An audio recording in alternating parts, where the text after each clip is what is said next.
Bienvenue au podcast L'entrepreneuriat authentique par Nancy Richard.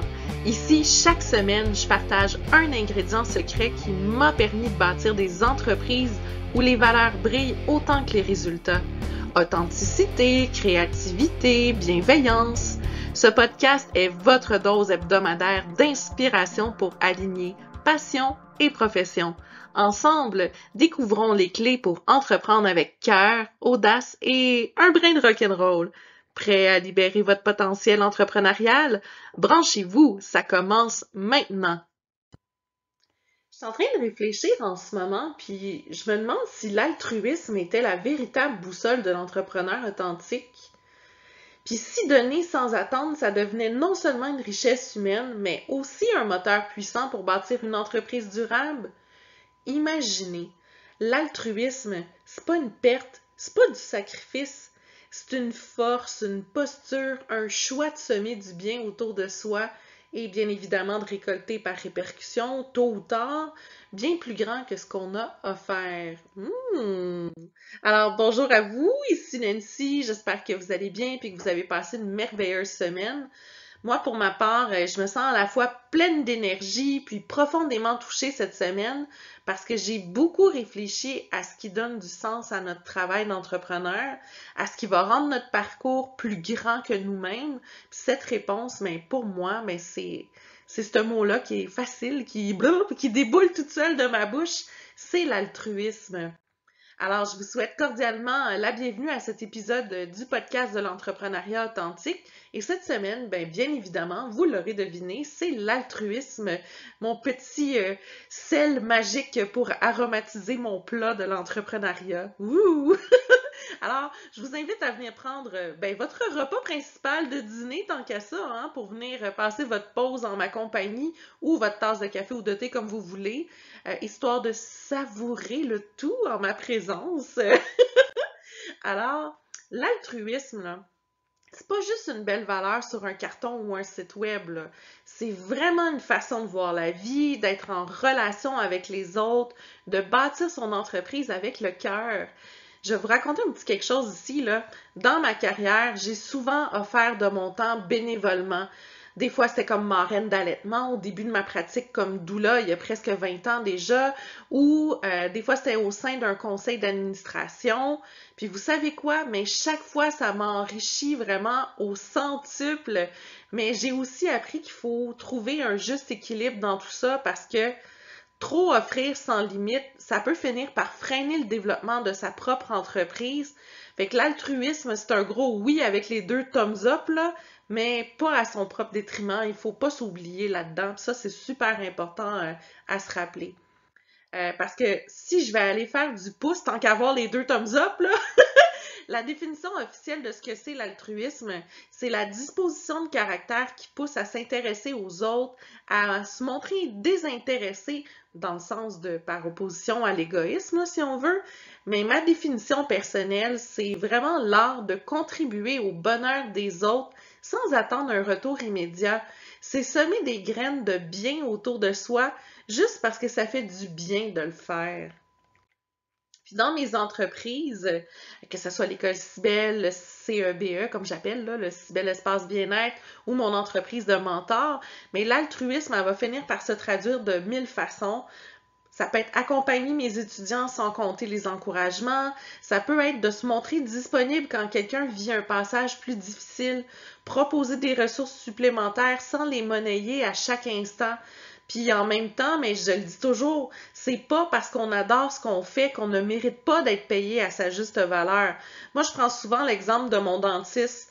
Ma main au feu qu'elle tripe sa vie sur son métier parce qu'elle a étudié plein d'années à l'université pour pouvoir le pratiquer, mais pourtant, je vais la payer.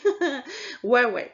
Donc, vous aussi, vous devez apprendre à trouver c'est quoi la rémunération qui est juste pour vous.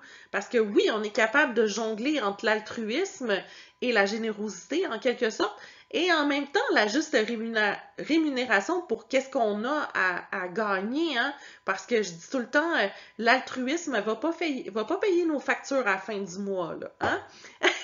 Donc ça, c'est important de vraiment se le rappeler. Puis je le dis tout le temps, c'est pas parce que tu tripes ta vie à faire ton métier que tu ferais ça gratos tout le temps que tu mérites pas justement d'être payé pour ça. Tu t'es engagé dans un processus de reconversion, tu as étudié longtemps, tu as bâti tous tes outils de travail pour ta business, mais c'est important que tu sois payé maintenant. Puis tant mieux si tu tripes ta vie. Combien de personnes au monde vont faire un job qu'ils détestent pour mourir, puis qui font ça parce qu'ils ont l'impression de faire du temps. Tu sais, moi, je me rappelle juste des discussions que j'ai eues avec mon père il y a une couple d'années. Lui, il travaillait dans une usine d'électroménager, il fabriquait des laveuses. Sa job au début, c'était visser 4 vis sur une laveuse par rapport au couvercle de la laveuse, si on veut. Il faisait bzz, bzz, bzz, bzz, next, bzz, bzz, bzz, bzz, next. Il a fait ça pendant comme, je sais même plus combien de décennies. Il était écœuré pour mourir, puis il a pris sa retraite pas mal plus jeune qu'il aurait voulu, juste parce qu'il haïssait ça pour mourir. Donc, si vous avez la chance de vivre de votre passion, puis d'être capable d'apporter une petite touche d'altruisme malgré tout, mais c'est merveilleux, c'est la plus belle chose qui peut vous arriver, mais vous avez le droit d'être payé pour ça. Donc, c'est la fin de ma petite parenthèse. C'est peut-être parce que j'ai oublié de me brasser dans la laveuse que ça m'est venu, cette anecdote-là, mais je trouvais ça important de vous le rappeler. Puis, dans ce que j'enseigne dans mon programme qui s'appelle Structurer pour réussir, mais je mets vraiment l'emphase sur le réseau, comment bâtir des relations professionnelles basées sur l'entraide, la collaboration, le don de soi, mais pas tomber dans l'espèce de piège, un peu comme un sable mouvant là, dans Indiana Jones, du sacrifice. Parce qu'un entrepreneur altruiste, c'est quelqu'un qui donne, oui, mais qui se respecte aussi. Puis ça, il faut que vous vous en rappeliez, c'est primordial à mon sens. Puis c'est quoi la peur fréquente en lien avec l'altruisme, justement, en tant qu'entrepreneur? Mais c'est celle de se faire exploiter, de trop donner puis se retrouver complètement vidé dans tous les sens du terme de votre énergie puis de vos poches, OK? Alors, je le rappelle toujours, attention à la différence entre empathie puis sympathie. L'empathie, c'est être capable de voir le monde avec les lunettes de l'autre. Mais la sympathie, si on va chercher l'origine du mot, l'étymologie, ça veut dire souffrir avec. Puis ça, ben, ça finit par nous drainer, par complètement nous épuiser, OK? Donc, il faut apprendre à accompagner avec empathie sans tout prendre sur ses épaules. Puis c'est comme ça qu'on va être capable de mener longtemps notre mission de notre entreprise, notre mission de vie carrément avec le plus d'altruisme possible. Puis je vous dirais aussi de faire attention à une autre chose aussi, de ne pas rendre trop de services à ses amis gratuitement pour se protéger aussi soi-même puis veiller à la pérennité de notre entreprise. Moi, là, je vais toujours me rappeler de ça, puis je vous jure, je vous en parle, puis j'ai encore les dents qui grincent de faire comme, mais voyons que tu as osé faire ça. Il y a une fille avec qui j'ai enseigné il y a genre tellement longtemps, là, on parle de il y a plus pas loin de 20 ans. Tu sais, je suis là 15, 20, quand je compte dans ma tête.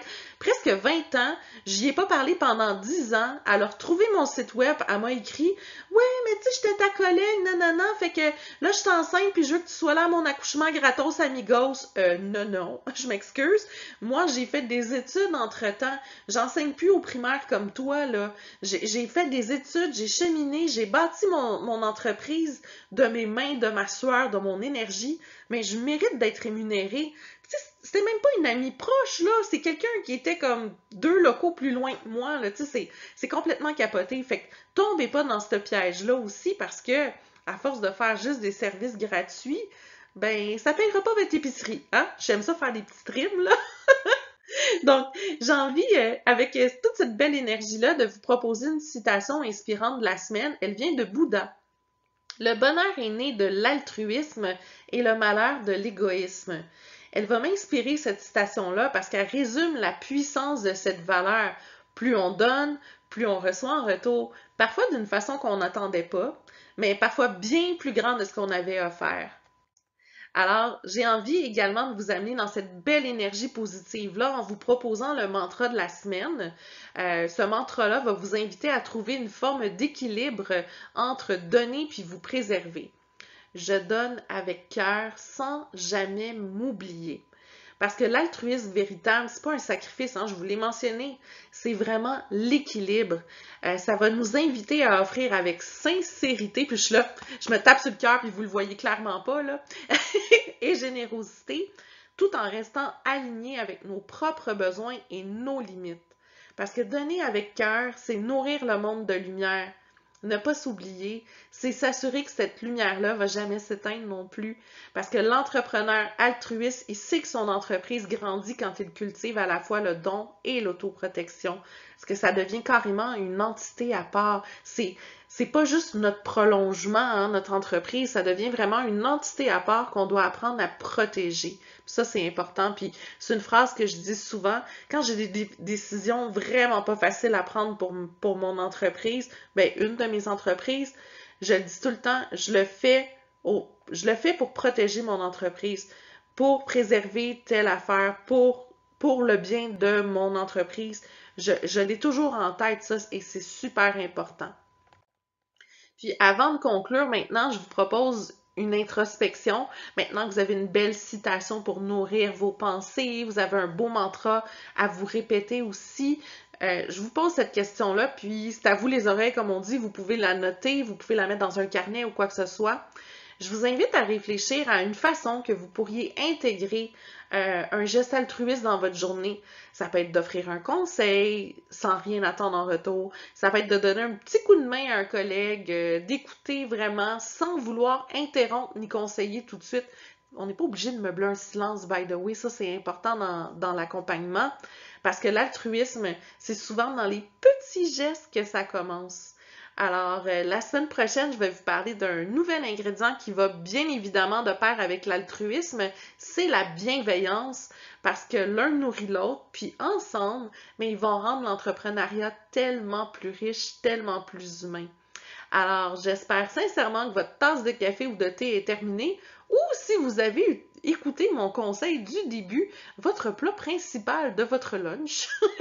Alors, moi, j'ai terminé ma tasse et j'espère sincèrement que tout ce que je viens de vous raconter aujourd'hui va vous inspirer parce que lorsque j'enfile, je m'en ai dit, j'enfile ma cape, non, pas en tout. Lorsque je me mets devant mon micro, je suis toujours là dans l'optique de vous parler de cœur à cœur puis de vous inspirer. Alors, j'espère sincèrement que cet épisode-là vous a apporté un doux moment de réflexion. Alors, sur ce, je vous souhaite une excellente semaine et on se retrouve dans quelques dodos. Ciao, ciao! Pour de plus amples informations concernant mes entreprises ou mes services, vous pouvez visiter mon site web nancy-richard.com.